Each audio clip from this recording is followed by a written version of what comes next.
We that dreamed. We in nightmare. We that are one. Shade of thought and motion.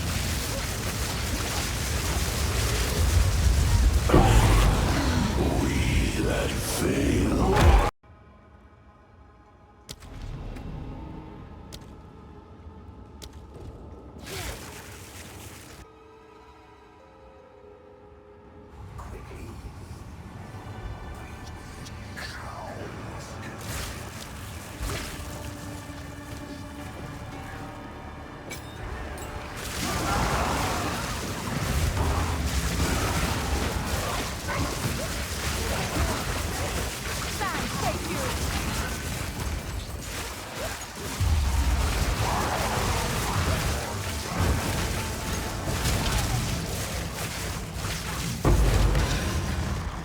Khan favors me.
There is power in this object.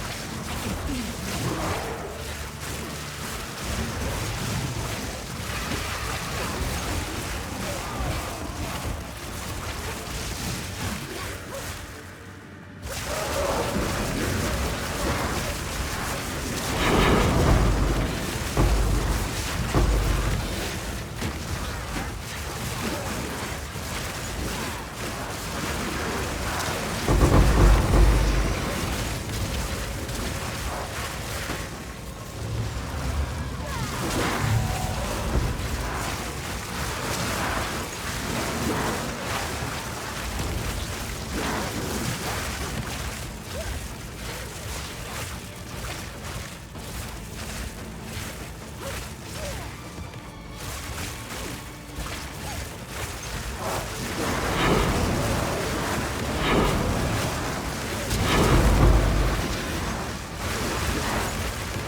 Hello guys!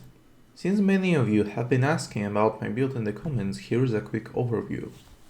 Before we start, I want to say that the build is expensive and I'd only recommend swapping to it only if you have a budget of at least 500 exiles or more. I started playing this build on second day of the league since I managed to get 300 exiles from currency flips.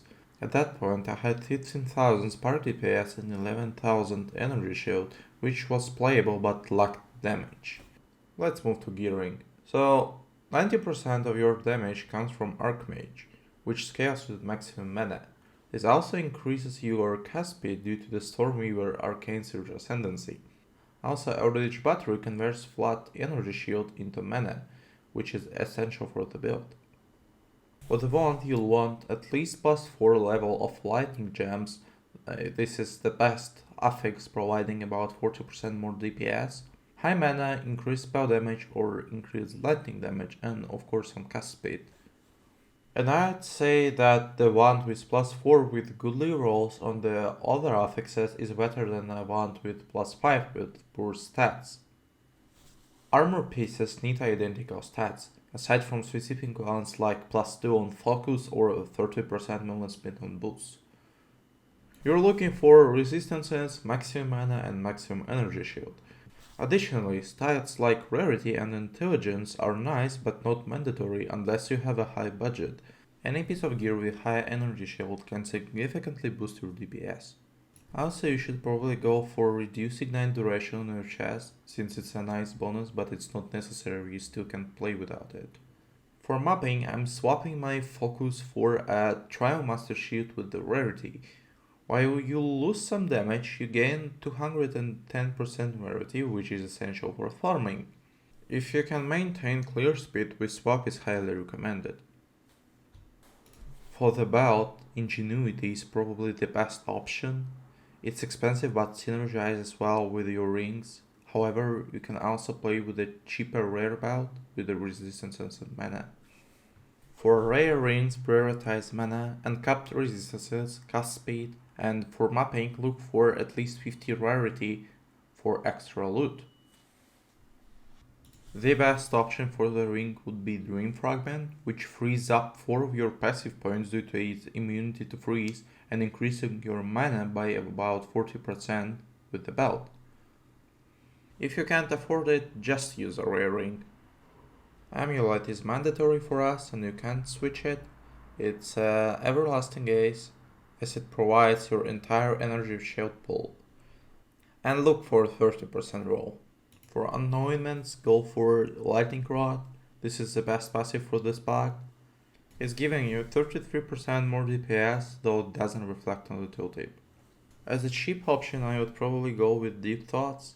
It's a budget-friendly option for mana cost reduction, however you can use any other passive you want. Plus, don't give you anything unless you have the budget to purchase Melting Milestorm. I'm using it for one primary purpose, restoring all my mana. This is incredibly powerful as it allows you to use it up to 7 times during a boss fight. And the last thing I want to mention that if you don't have a Dream Fragment, ensure one of your rings has mana regeneration in it.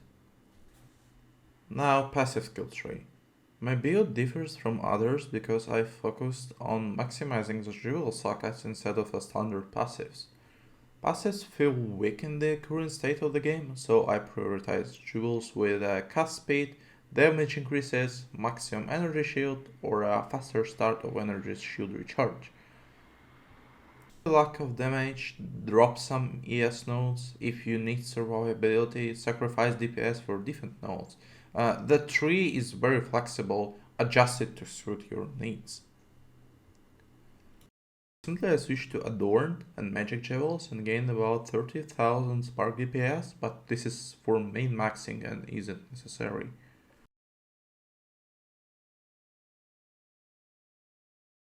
Last part, Gemlinks.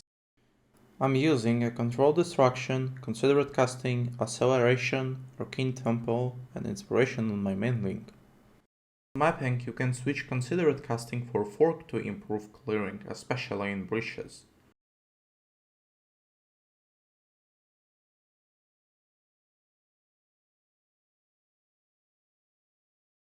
I also use a staff in your second weapon slot for Sigil of Power, which gives a massive DPS boost against bosses, and ensure Spark doesn't trigger on your second weapon setup. And that's it. If you have any other questions, feel free to drop them in the comments. Good luck.